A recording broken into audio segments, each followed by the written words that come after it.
An ancient, massive stone wall recently discovered at the bottom of the sea, gigantic stone monuments in France, and a tomb in Ireland older than Stonehenge and the Great Pyramids. These are prehistoric megastructures that scientists can't explain. A 3,000-foot-long stone wall sits at the bottom of the Baltic Sea, and it was just discovered by a team of researchers back in 2021. Marine geologist Jacob Gearson led the team, who were on a research vessel teaching a field course to students. They were using echo sounders, which are these devices that use waves to map the sea floor. At one point, Gearson spitted something saying, to quote, "You saw there was something that kind of meanders through the map. I thought it's very likely that these things are rocks, one next to the other lined up." A year later, they returned to the site and confirmed that the ridge was made up of thousands of rocks, forming a wall about 1.5 feet tall. And the wall is ancient, dating back to the Stone Age. The researchers were amazed. How did it get there? Gearson didn't think it could have formed naturally. That was until they brought in the archaeologist. Berit Eriksson, a prehistoric archaeologist, took one look at the data and said, "This is man-made." So what was it used for? Eriksson thinks it was a hunting trap. The wall would have funneled in reindeer, making it easy for hunters to take them down. This was a pretty cool find because it's changed what archaeologists had previously thought about prehistoric people. They were building complex structures to hunt and gather. Ashley Lemke, an underwater archaeologist, agrees. She says this discovery shows that Stone Age people were capable of some pretty impressive construction projects. Research is still going on here. They've been looking for artifacts, mostly signs of hunting like arrowheads and ancient DNA. If they find it, it could completely rewrite our understanding of prehistoric Europe. The Broch of Gurness is an ancient village in Scotland's Orkney Islands. This place is around 5,000 years old, and it's amazingly well preserved. I mean, you can still see the remnants of ancient homes, with hearths and beds still intact. It's surrounded by a ditch and ramparts, with a tower in the center. The tower is made of stone with walls up to 3.5 meters thick. That's some serious engineering, especially considering the limited technology available back then. Archaeologists have also found artifacts here. They found pottery, tools, ancient jewelry. The villagers were skilled farmers, growing crops like barley and wheat. They also would have raised livestock like cattle and sheep. But the Broch of Gurness wasn't just a peaceful village.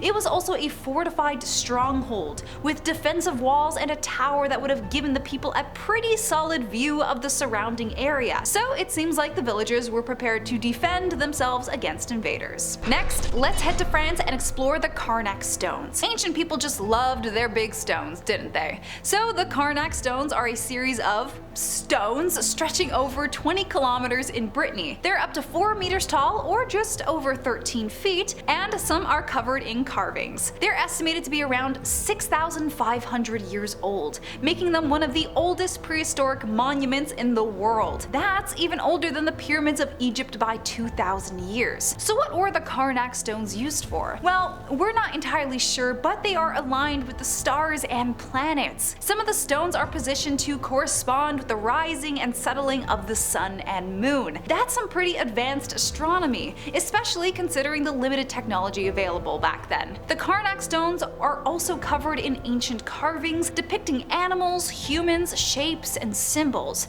The carvings give researchers some hints into what the culture and beliefs of the people were at the time. It's pretty fascinating to imagine the people who built these things. They were clearly a sophisticated and advanced society with a deep understanding of astronomy and mathematics. Back to Scotland now, we have the Brodgar Ring, also found in the Orkney Islands. This is a Neolithic circle of 60 stones surrounded by ditch and bank. The ring is estimated to be around 4,500 years old.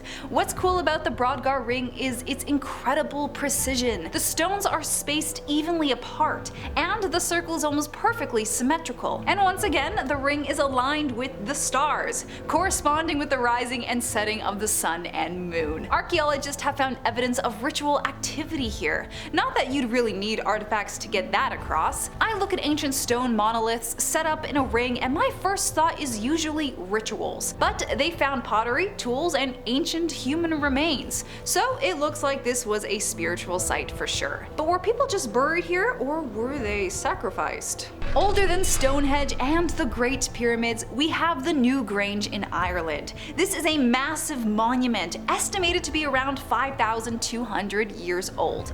Okay, so this is really cool. The place looks a bit lame on the outside compared to something like the Great Pyramids, but not only does it look really creepy on the inside, it's also famous for its winter solstice illumination. On the shortest day of the year, a beam of sunlight enters the tomb through a small opening and illuminates the interior for about 17 minutes. Very Raiders of the Lost Ark, I love it. They're still not entirely sure what this place was though. Was it a tomb, a temple, or something else entirely? The ancient city of Tiwanaku in Bolivia. This place is around 2,500 years old, making it one of the oldest cities in the Americas. Tiwanaku is incredibly impressive. The city is filled with pottery, textiles, and very intricate carvings. Given how old this place is, it's amazing how straight some of these lines are. There's also evidence of advanced irrigation systems and agriculture. The city was built by the Tiwanaku people, who were obviously very gifted architects and sculptors. Their stone structures included temples, palaces, and monuments are all just so detailed. The city was an important center of trade and commerce, with goods coming in from all over the world. The place was abandoned around 1000 CE, and we still don't know exactly why. Some scientists think it might have been because of climate change or drought. Others think it was war or disease. Luckily, the site is incredibly well preserved, considering it's over 2,500 years old. Göbekli Tepe in Turkey. This place is around 11,000 years old, making it one of the oldest human-made structures in the world. There's something really fascinating about this place. See, for years, scientists thought that only humans started building complex structures after they developed agriculture. But Göbekli Tepe proves that's not the case. The people who built this place were still hunter-gatherers, but it's filled with massive stone pillars, some of which are covered with all these detailed carvings. There's also evidence of ritual sacrifices and feasts. It's clear this was an important center for the people who built it. Architecture here is very unique. The site is made up of these circular and oval-shaped structures, some decorated with carvings of animals, humans, and symbols. But they're all incredibly detailed and intricate, showing a wide range of animals like lions, bulls, and snakes.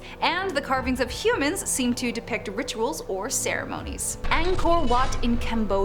This place is only around 900 years old, but still, just look at it. It's breathtaking. Has to be one of the most impressive ancient cities in the world. The city is filled with stone carvings, temples, and canals. It also had advanced irrigation systems and agriculture. The city was built by the Khmer people, who built all these elaborate stone structures. There really is nothing like this place. It doesn't even look real. And parts of it have these huge roots and vegetation growing over the stone. It's just beautiful. Palenque in Mexico. This place is around 1,300 years old. It's definitely one of the most impressive Mayan ruins in the world. Palenque sits in the heart of the Chiapas jungle. It's a collection of temples and palaces. One of the most impressive structures is the Temple of Inscriptions, which is filled with intricate hieroglyphics that tell the story of the Palenque's history. The Mayans who built this place were skilled astronomers and mathematicians. They developed a sophisticated calendar system that's still used today, and their knowledge of astronomy allowed them to accurately predict solar eclipses and planetary alignments, and possibly even hang out with aliens, but that's a topic for another video. The city was built strategically around some major trade routes, and its merchants traded goods with other Mayan cities. The city was abandoned by the 8th century and sat buried in the jungle until it was rediscovered and excavated in 1787. Deep in the jungles of Colombia lies a legend that's been passed down for centuries. Ciudad Perdida, or the Lost City, is a fabled place of gold and riches, hidden away from the outside world.